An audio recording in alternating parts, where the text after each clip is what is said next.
The title of our project is Paper Chromatography. This project is done by Ling, Xing, Kelvin and Ling of One Enterprise. Paper chromatography is the spot of ink on paper experiment, also the effect we described at the start where you get the papers wet. Chromatography is usually a way of separating out a mixture of chemicals which are in a gas or liquid form by letting them creep slowly past another substance which is typically a liquid or solid.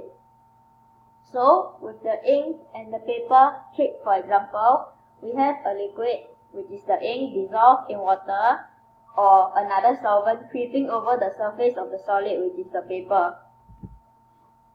The materials needed for this experiment is a measuring cup, 3 cups or containers, M&Ms, disposable toothpicks and chopsticks, chromatography paper, water and tape.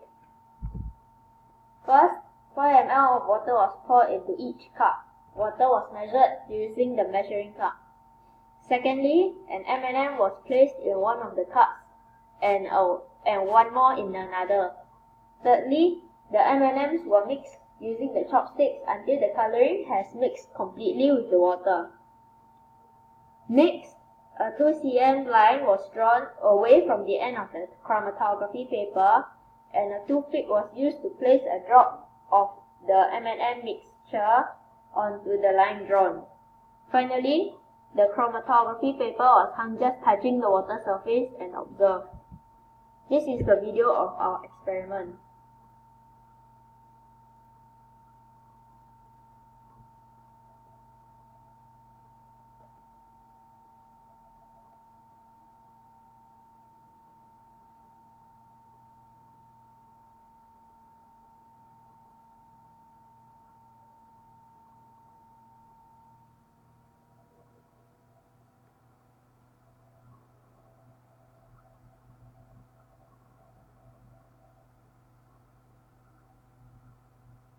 Step 1 is to pour 5 to 10 ml of water into 2 of the cups. The second step is to place 2 different colored M&Ms into each cup. Thirdly, mix the M&Ms until the coloring dissolves. Next, draw a 2 cm line away from the end of the chromatography paper.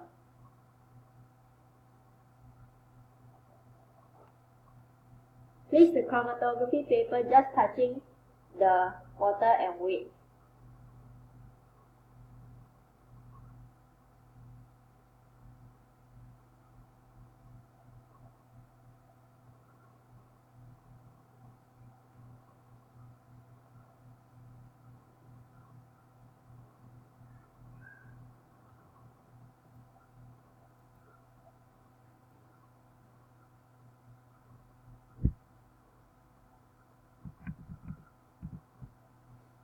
The color of the M&Ms for green and brown are each made out of 2 dyes, whereas blue, yellow and red M&Ms are only made of 1 dye.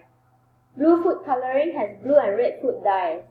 Red food coloring has 2 different red dyes, and green food coloring uses a blue and yellow dye. The yellow may be covered by the blue dye, making it appear green, and all of this depending on the exact food coloring used. Blue M&Ms use one of the same blue dyes, and red M&Ms share one of these red dyes. Through observation, the results can be seen. Capillary action makes the water travel up the paper, where it meets and dissolves the food coloring. The dissolved food coloring slowly travels up the paper and separates into different components. Sometimes these are colored. Sometimes you have to color them by adding other substances that help you with identification. The different color coatings on M&Ms can exist as a single compound. If the coating is not a single compound, how many substances make up each of the coating? Description. When the M&Ms are placed in water, the outer shell, which is made of sugar, dissolves. The sugar moves from a place of high concentration to a place of low concentration. When the sugar shell dissolves and it moves upwards, it takes the layer of food dye with it. This is the works cited, and this is the end of our presentation.